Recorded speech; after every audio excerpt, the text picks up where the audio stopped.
Good evening. This evening, we're going to begin with our informational. Mike Doherty from SLR is going to present to us something we've been working on concerning the waterfront. So, and Kevin Brown is here from NCDC and Scott Lassard as well. So, Kevin, you want to kick it off, please? Thank you. Thank you, Mr. Mayor. Good evening, everybody. Kevin Brown, NCDC, 66 Franklin Street. I stood here before you folks in December of 2023, and we showed you a presentation about all that had just about been accomplished up at Uncle Sleep and how it could tie all the way down to the marina. And I said to you that we were going to go try to get money out of the CIF fund to do some things. That was a long time ago, relatively speaking. You might remember along that path, we stood on the marina with the governor and we told him all about the grand plan and what we wanted to do for Howard T. Brown Park. And he turned and he looked at that building right there and he said, well, what are you going to do about that? And we said, that. We're going to tear it down. And here we are. And already, you can feel a little bit of the refresh, the momentum. Meanwhile, just off to the side, you really can't see it in this shot. The fuel tanks, the above-ground fuel tanks are in place.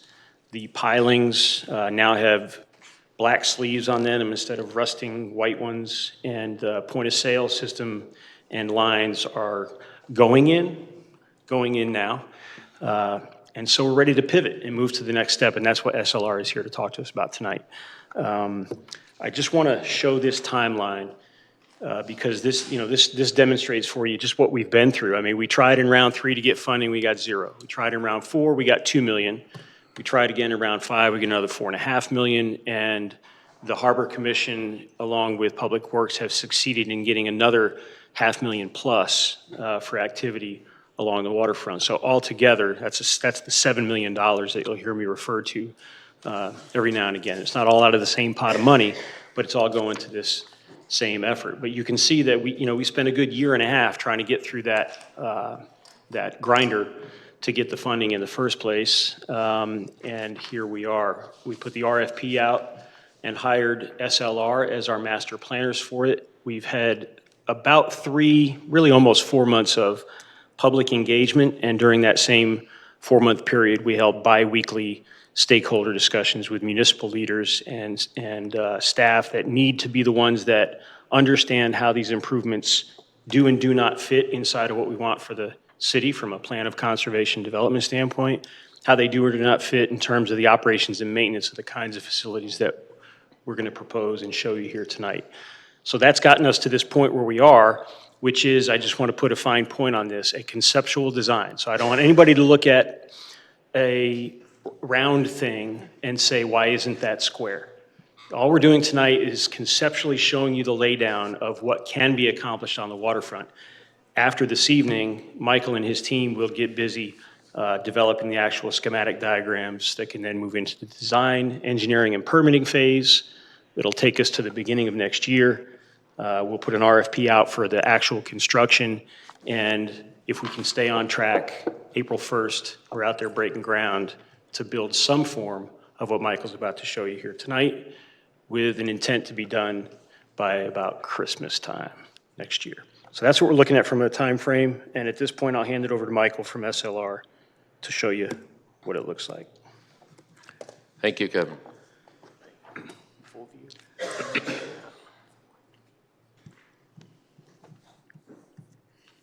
Okay, good evening. Mike Doherty, I'm the manager of landscape architecture with SLR Consulting, 99 Realty Drive in Cheshire, Connecticut. Thanks for having me tonight. I think you'll see a few slides or some information that you may have seen in some previous presentations for the public engagement that we've done, but a majority of this will be a new view of what could occur out at Howard T. Brown Park, and a little bit about Heritage Trail, but the focus really will be on the park itself. So just to give those of you an update that may have not been at some of the previous meetings or on the stakeholder engagement calls, in the past 3 to 4 months, as Kevin mentioned, we've been up to a lot of work, site analysis, the concept development. Our field survey has been completed, so our guys were out here taking that topographic and ground survey. They now have it in-house and are drafting that. So that's a major step to get to the next phase of design here. Our ecologists have also been on site and done the wetland delineations. And we've had a pre-application meeting with Connecticut DEP, which was also a really important step to understand how they viewed the improvements that we were contemplating. And as mentioned, the community engagement has been a general theme throughout this early planning phase, as was designed by the city and NCDC. To recap the community feedback, again, information that has been presented at some of the previous meetings. We've had a great platform on Envision Norwich 360. A lot of updates have placed there.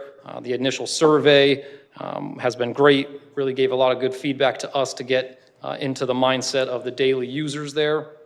The 2 community engagement sessions that we had out under the tent at American Wharf, also pretty well attended. We had the site analysis presented on the first one, and the second was the concept development, where 2 concepts were shown to the public.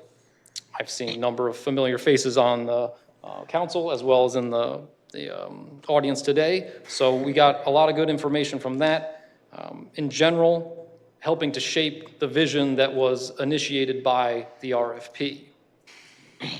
And as Kevin also mentioned, we had the bi-weekly stakeholder meetings, which were a great sounding board for us to have a good conversation back and forth and keeping us moving along for the project itself. So as I said, tonight we're going to briefly talk about the Heritage Trail and then a little bit more of a focus on Howard T. Brown. So these are the 2 areas of focus.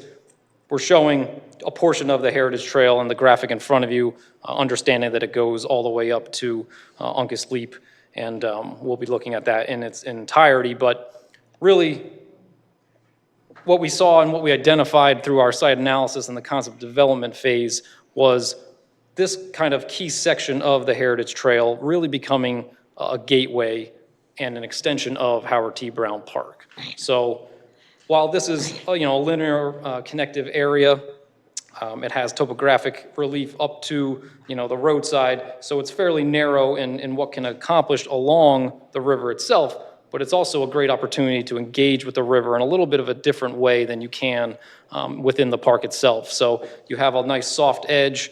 You can get right down to that edge. People can fish from that. You have a small area that you can put in or take out a personal craft.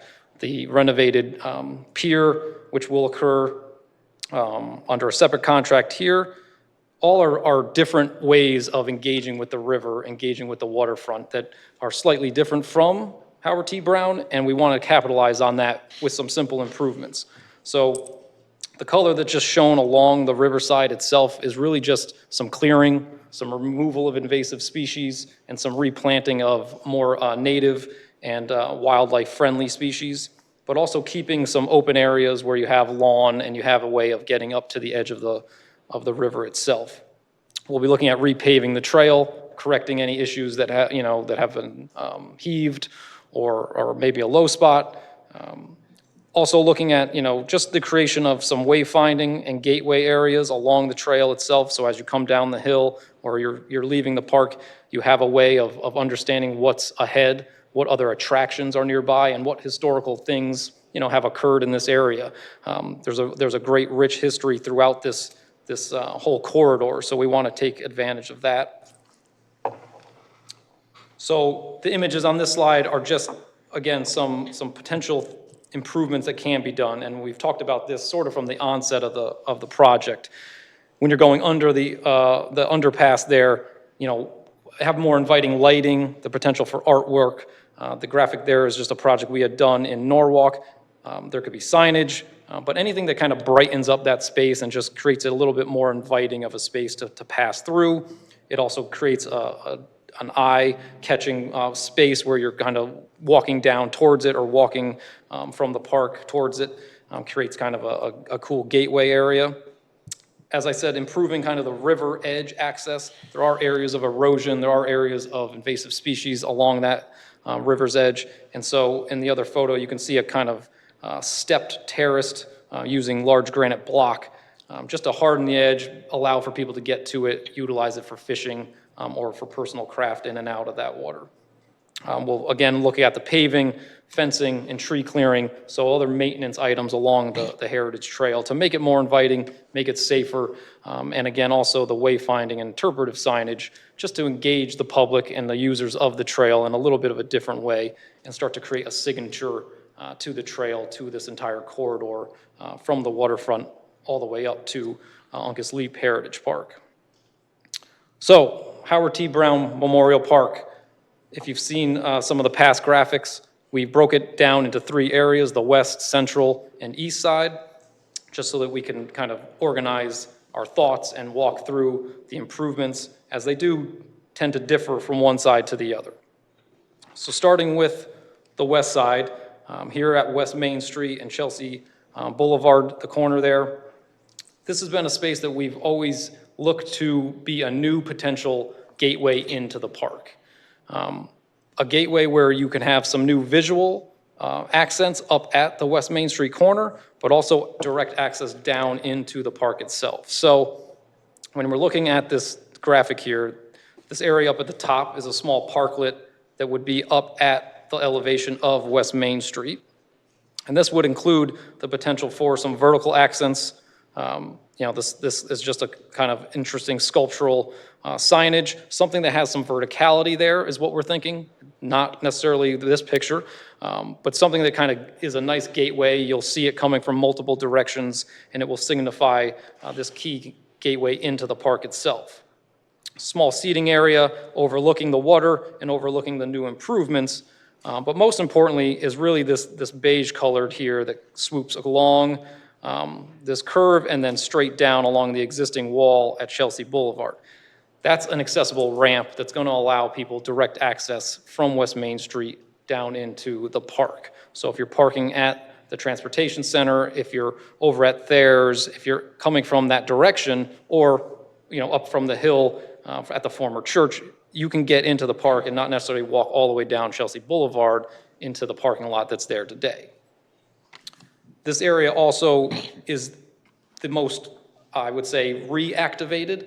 So this is the area of the former miniature golf course. We are now showing this as a large plaza space with the dual purpose of a spray play splash pad and ice rink. So in the winter, it would be the ice. In the summer and early spring, depending on temperatures, it could be that spray fountain and spray play.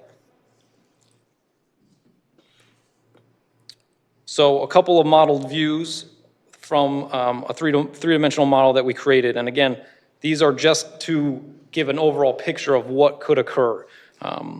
So while we have heard some instances of, maybe there could be more landscaping, more trees within the park, we will certainly look into that. For our plan views and our views such as this, those tend to kind of block stuff. So we try to keep them down to sort of a minimum to give the idea of what could be occurring out there. But we will be looking into, robust landscaping as we get into more detailed design. So, and materials that we're showing, these are again, just a way of depicting what could occur. So you're standing here up at West Main Street at the beginning of the accessible ramp and looking down to the east into the plaza space itself. You can see the parklet off to the side here with some seating area and some landscaping buffering from the road's edge. And you kind of get a glimpse of the vertical potential sculptural element here.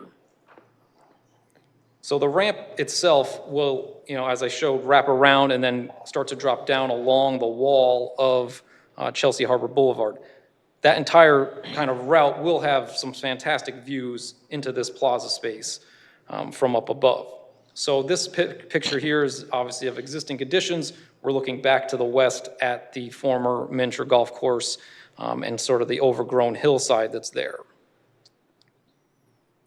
So again, this is the potential proposed West Plaza showing the ramping accessible route coming down along Chelsea Harbor Boulevard's wall that's there.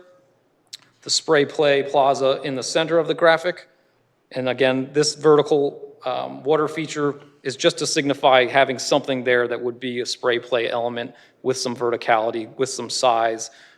There's a lot of different options that we'll work through to really create a space that's a signature for Norwich. And you could see in the way back, some yellow umbrellas and some up in the foreground here. We're also picturing different areas, different types of seating plazas, so people have a lot of different options in terms of whether they're watching their kids in the spray plaza, or they're having their lunch from Encanto, or they just want to relax and look out over the harbor itself. And you can see here, looking at trees and looking at landscaping, we do want to soften a lot of the edges, want to provide shade where we can. Having tables with umbrellas are great, but they do provide sort of a limited area of shade, so having some larger trees certainly will make the space feel a lot more comfortable. Kind of going back up, sort of at a bird's eye angle here, just to give an overview of the space from above. So we're looking down on the West Plaza here. You can see the spray play fountain area in the foreground, and in the background, those taller vertical elements of spray play. So this has a couple different considerations. When we're talking about the spray fountain plaza up in the foreground, these are basically flush jets in the ground, and they could do a lot of different things, and they're activated by a push-button bollard, so they don't have to be running constantly. But the kids and adults can have a lot of fun, with sprays that are going a foot up in the air to, 4 or 5 feet in the air. There's going to be ones that could be arcing, misting. There's a lot of different options there. Again, you can see, seat walls around the edge. Some areas of open lawn here that could be kind of a flexible space. To the side, another seating plaza space here. And it's a little, not really shown in this one, but this little red awning that's coming off of the upper plaza is where the restroom building would be tucked in under the upper plaza of the West Main Street Plaza. So we're looking to really take advantage of that space and not have to put a restroom building in kind of the park proper. So if we can tuck it in under there, we can also get areas for the mechanical, areas for storage, areas for a potential roll-up window, whether it's skate rental or ticket sales or concession. Something of that nature can also fit within that footprint under the upper West Main Street Plaza. And so that previous vision was the summer view, and here would be that same plaza in winter. As I said, in the foreground where those fountain jets were, the reason they want to be flush is it's a lot easier to do the water flooding and then have it freeze for the ice skating. When you have the kind of large or above ground instruments for spray play, we'd have to take those out, cap the collar that's there, and then store those. So where we're looking to create the ice rink, those would be the flush ground-mounted nozzles and are a lot easier to plug and just go over the top of. You can still see in the background the tall reddish-orange elements. Those would be outside of an area that you could skate around, so they'd kind of be protected from skaters. But the idea here is to create what's called a skating ribbon, which is along the outside all the way around.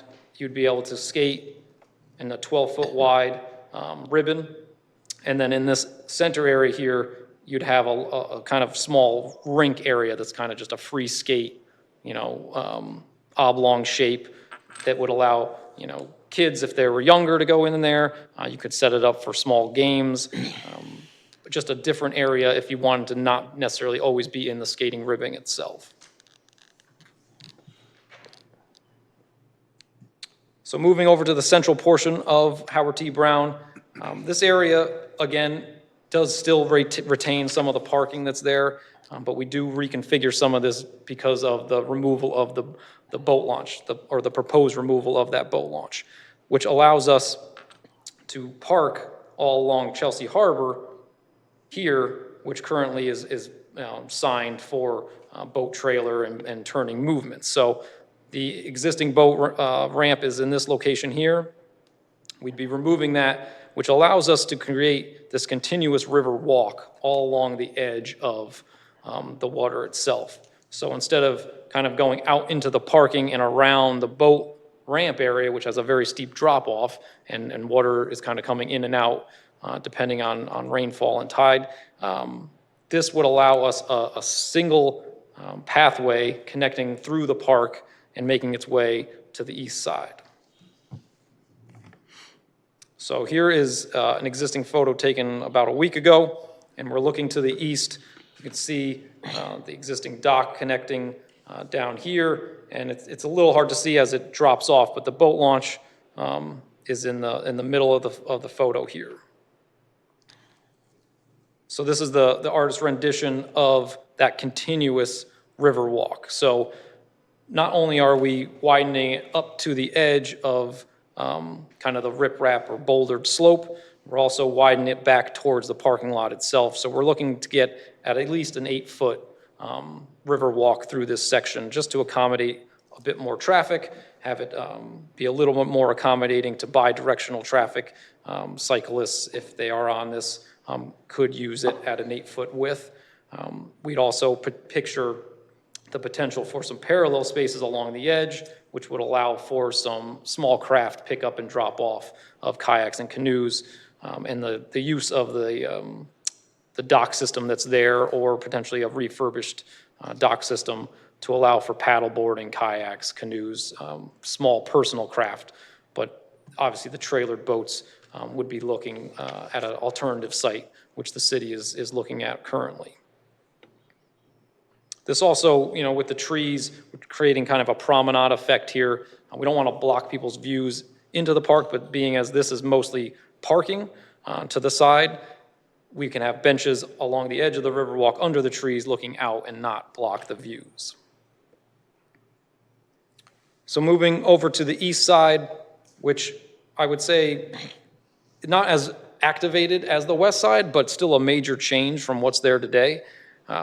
In this event lawn space is currently a good amount of asphalt pavement for parking.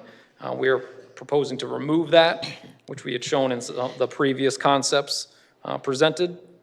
We're showing a new band stage, band shell in this area here, really taking advantage of that openness and view shed out into the harbor itself, looking at structures, with open sides, large roof, to really kind of create this expansive space that could be a flexible picnic pavilion. It could be used for events, and it could also be used for staging for whether it be a play or a concert.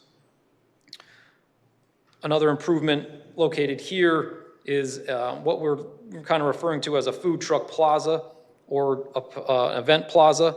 The food trucks could remain out on Chelsea Harbor, but during events, we could have a few also into this circular event space with seating and plaza picnic space all around it, just really activating that, creating kind of a nice area where you're close to the water and can take advantage of those views and also get something great to eat. So again, here's an existing photo looking from sort of the wall behind me, the old stone wall, looking at the current gazebo that's there. You can see all the parking and pavement in front. Versus this rendition where we have greatly reduced that impervious surface, introducing what we're calling the event lawn and some swooping sidewalks, some seat walls. We also understand the Rotary has a clock that they'll be donating for somewhere in the park, so we're depicting it currently in this graphic, but we'll certainly be in talks of where that correct placement should be. But again, just seeing sort of a drastic change in terms of what this potential spot could be. Same with the other renditions we were showing. A lot of asphalt and kind of vehicular space really turned into more of a people place. People can gather, whether it's a daily event or a daily use of it or a special event, having that flexibility to really utilize this space for the community and improve it for everybody. So I didn't want to take a whole lot of time. Hopefully that gave you enough information. Also, I know, having the other information up on Envision in terms of the concepts that were previously shown. But in a nutshell, we're really trying to, activate the west side, reallocate space within the central area, and activate and remove pavement from the east side. In totality, across the board, having Encanto there as a great anchor point, and the water itself as obviously a major draw, we feel as though these types of improvements, as they will be refined within detailed design, really will transform this waterfront space for the city of Norwich. I'm happy to take any questions or throw it back to Kevin if need be, but that was the presentation. Thank you very much. I'm sorry, Mayor. Or go ahead. Slide. Yes. Just to give you a brief overview of some of the next steps, we are moving into schematic design. So per our contract, we're working towards 20% schematic plans. These are kind of a key detail to flush out and kind of get a better understanding of how things are fitting in the park. Like I said, we have our field survey done. We're also working with our architectural team and MEPs to flush out the details for the restroom and the ice skating and splash pad. With that 20% package, we'll then have the preliminary order of magnitude costs, which are an important piece of this puzzle, and we'll start to talk about phasing and how we're going to look at construction. We'll be addressing different permitting requirements that have come up in terms of removal of that boat launch, and we also have on schedule our geotechnical and environmental folks to come out and do some soil testing. So with that, I will turn it over. Thank you very much. Kevin, he just brought up the issue of the boat launch, and we've had discussions about a relocation of it. We're looking at the viaduct parking lot. I know it's an interest of many people that we heard from during all the opportunities for the public to comment. Could you address the discussion that we're having to amend our waterfront plan to include that area, since in fact it is part of the waterfront itself in the downtown area? Yes, Mr. Mayor. So here is the viaduct parking lot. There's a number of things currently underway to ensure that we can execute the plan that you see here, very early stages. But first and foremost is the fact that the city comptroller is currently negotiating with the state, and they're going to yield back approximately 40 to 50 parking spots that they no longer need. And you can see it. If you ever go to the imagery of this parking lot, it looks like that. So getting rid of those 40 to 50 spots isn't going to constrain parking, and it will create the ability. It's probably tough to see from the seats, but there's parallel boat parking here for about 6 boats and trailers along this spot. And this is where the boat ramp would go into the Shetucket. It's about a 14-foot drop, and the city engineer and the city public works director are working right now on the plan for that and what the rough order of magnitude of costs might be. But this creates separate space away from what is already a very constrained, we'll call it central corridor right now in the park, where it's tough to turn a boat with trailer around. It's tough to have more than one, and it gives us the kind of space that's really needed for boats to launch. Ultimately, also answers the question of how to pay for this, and then we prioritize that with the grants that we already have secured. Well, there's a couple different things going on there. Number one, when we were actually just talking about this as we started the pitch tonight, we've got to see, once Michael and his team get to schematic diagrams, we've got to look at what the workflow is that best suits all demands. And it is possible, I won't say likely, I'll leave that to Michael and his team, but it's possible that if work starts in April, we could probably prioritize the flow of work so that that boat ramp could still be used next summer, and then it would be the following summer that it would have to be prepared and relocated. That gives us time then to either reallocate from the CIF grants that we have in hand, or go back for another one if necessary, or go back for a small harbor improvement program grant to make sure that this boat launch that you see can come to fruition. It's just too early to tell right now. I know that the Director of Public Works is trying to cost out this work right here, and I don't think that we know yet what that cost looks like. Clearly, our Harbor Commission has been very successful with those harbor grants, and certainly that should stay on the table because they built a strong relationship with that particular state agency. So just for people in the audience to know, SLR also was the firm that the city contracted with that designed Uncas Leap, the rebuilding of that wonderful park there. And ultimately, we all hope that someday they'll all be linked Waterside all the way down, even by Christ Episcopal Church, instead of going up into the neighborhood. Long-term, but I think the right goal. Members of council, Alderwoman Gould. Good evening, thank you for being here. My first question, to redesign Chelsea Harbor Drive, do we need state approval for that?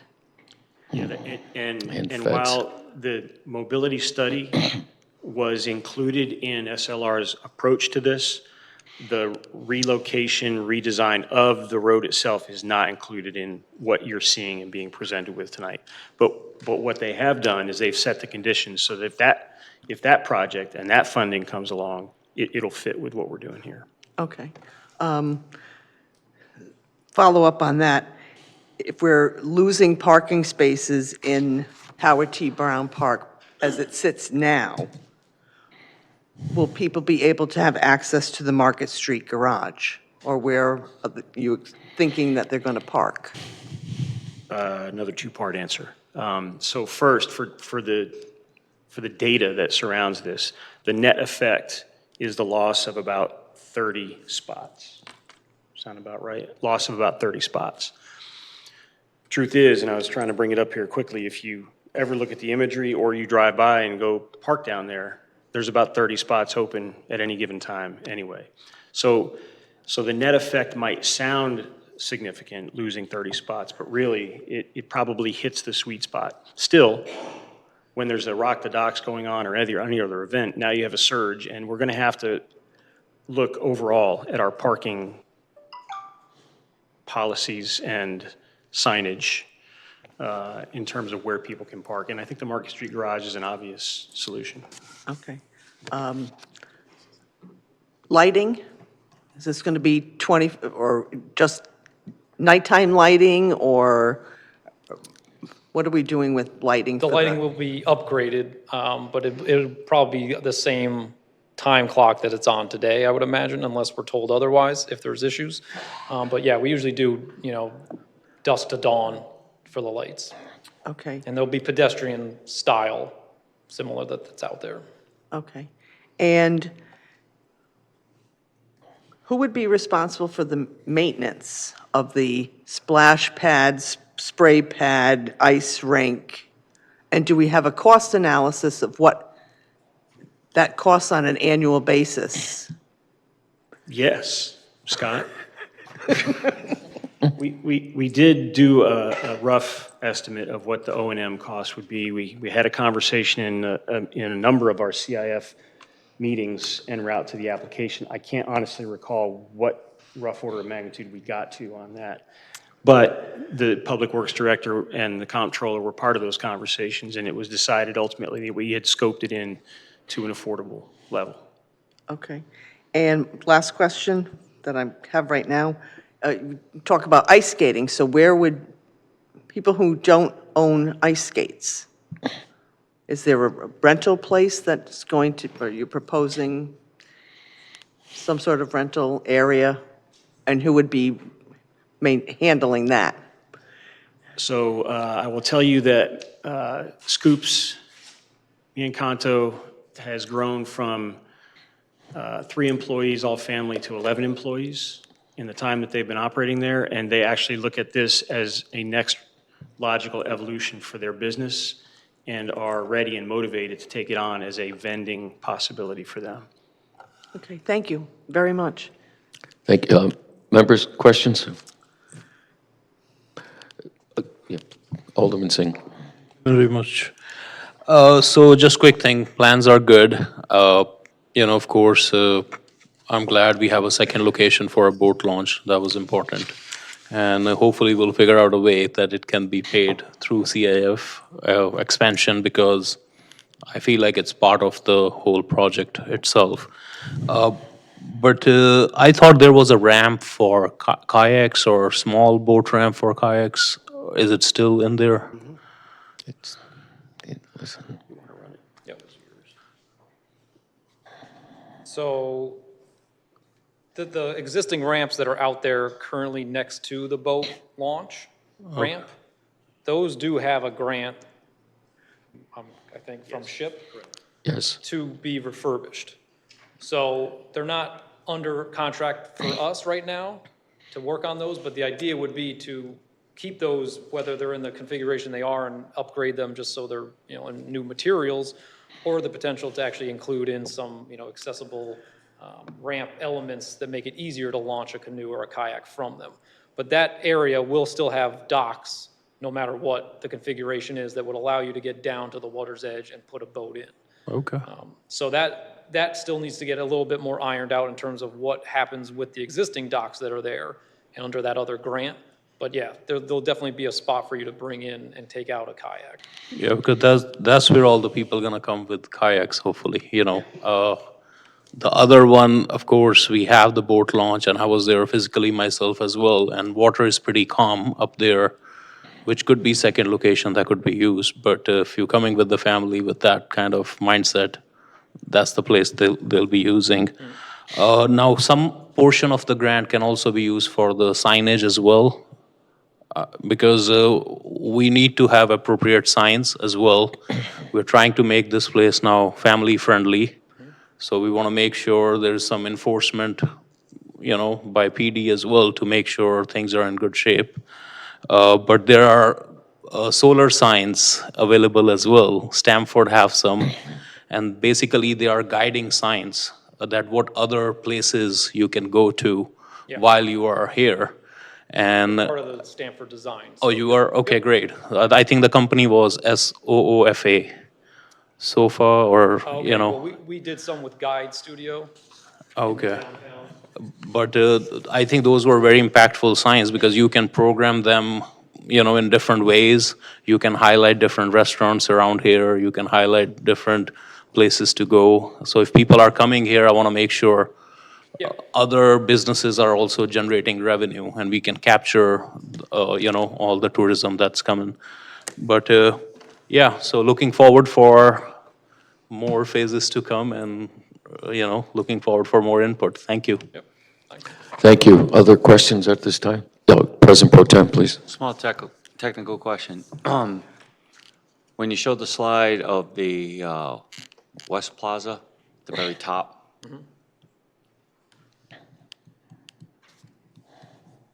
is there direct access off of West Main Street onto that?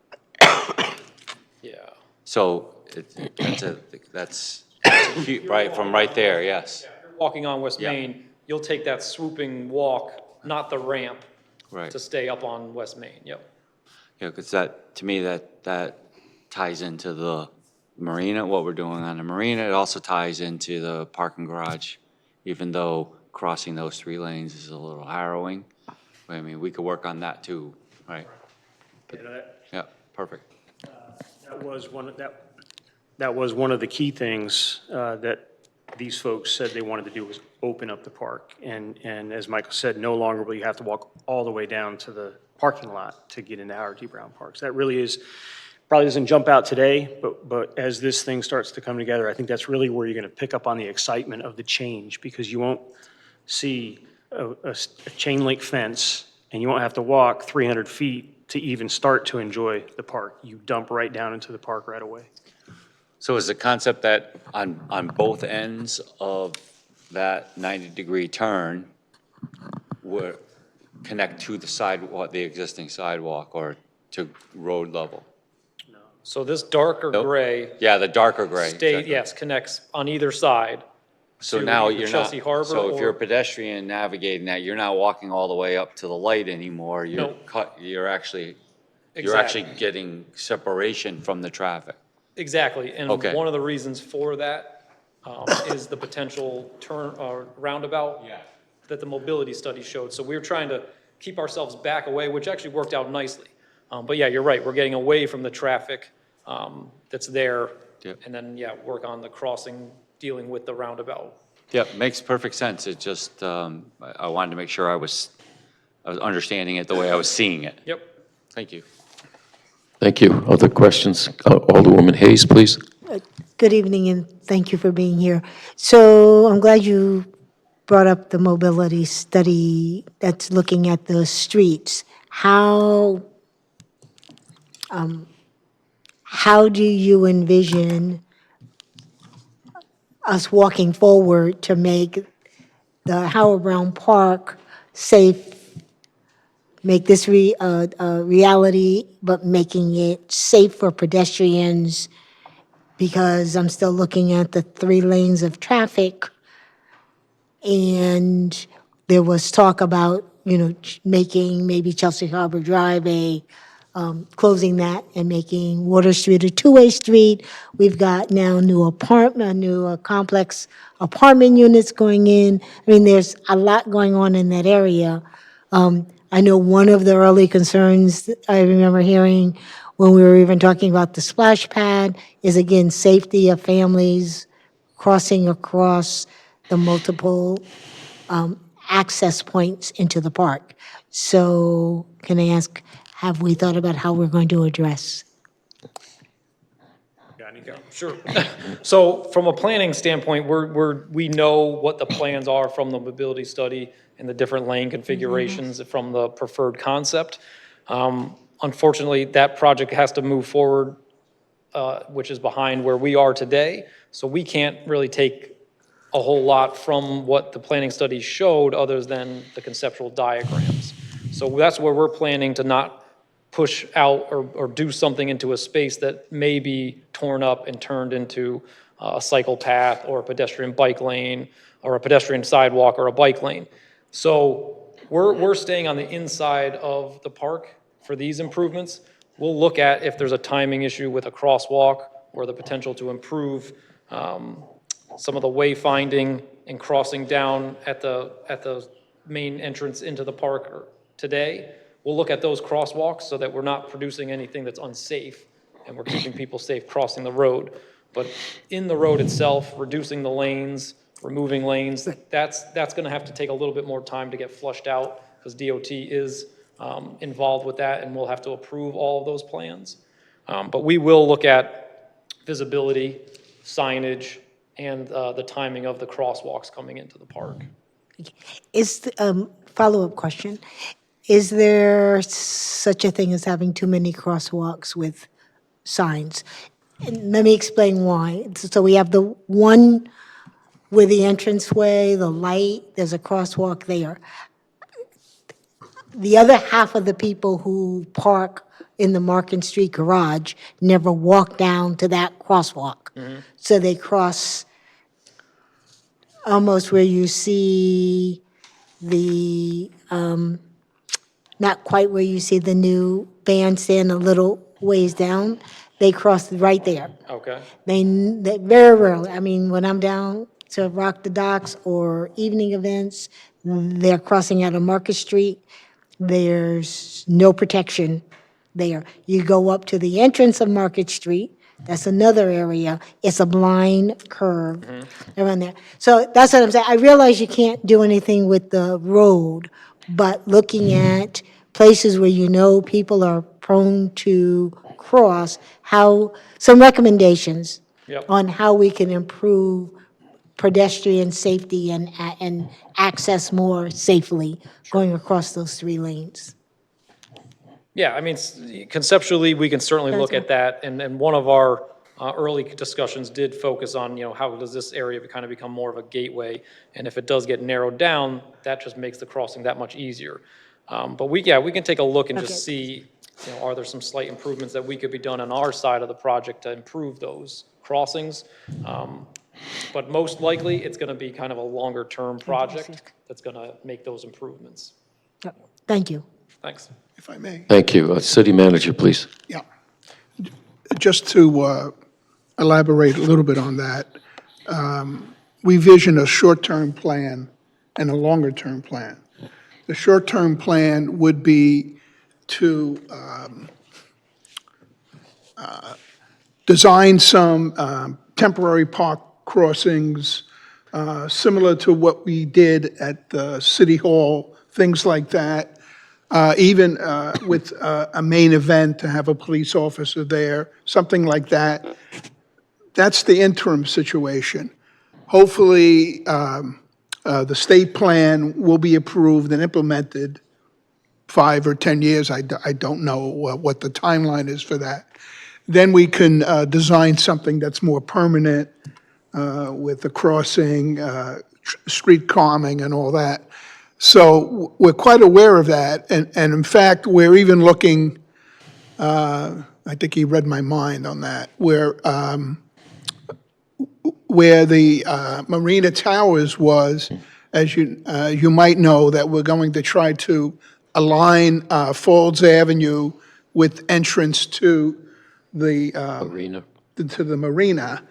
And in the interim to that, we're again looking at traffic control in the interim to do that. So success breeds this problem in a way, and it's a problem, but it's a good problem because there's not enough parking when you have a wedding going on, the restaurant is full. People are really forced to park in the transportation center, which is fine, that's what it's for. But you need a good, safe way to get it. That street unfortunately has a pretty high speed, they're coming down the hill, running to work and all that. So at that point, that's where we need, so when we square it off, we'll be talking with the state about some more permanent situations on it. So it's a And it could two-pronged. mirror, all of that discussion that's going on right now, Yeah. for right there, can mirror over to the Market Street. Yeah, I think we'll handle this one first, because this is immediate, and what works there, then we could adapt it on a short-term basis to Harborview Drive. Hope that helps a little bit. Thank you, John. Other questions, members, this time? Alderman Singh? Thank you. So just a, I think, kind of statement which I think we all understand. Transportation center, marina, Howard T. Brown Park, downtown, these are all part of one puzzle, and they all need to work together. While we have these are amenities for apartments or housing that we are trying to put into downtown, And if transportation center is available, people are using transportation center, walkability is important. So these are all one piece of the puzzle, and they all have to flow together. So I'm very glad we are on the same page. Thank you. Thank you. Other questions, concerns at this time? Thank you very much. All right, thank you. Thank you. These guys have a lot of work to do, but I just want to try to make sure that we think about how exciting this is, because we've talked a lot of things like traffic and cones and buildings and structures and landscape and topography and soils. This is an exciting change for our downtown. I just want to make sure that I make that point as we exit. And to your point, Alderman Singh, the fact that at the same time, and every time I say this, it probably makes Michael shrink in his seat a little bit more, right? We think we're going to be done November, December of next year. Maybe it'll be January or February, but right in there. To think that we also have an apartment complex that's being developed right across the street at the same time, it's happening. We're getting the change that we wanted. We're very fortunate to have the CIF funding that's helping us get there. Very thankful to our local delegation for fighting to get that money for us. Thank you very much. Thank you, and it should note the governor's program that was created, the CIF program itself. Got to have the money to do the good work. And we've been fortunate being awarded funds in 5 of the first 6. So we've been very aggressive going after those funds. Thank you very much.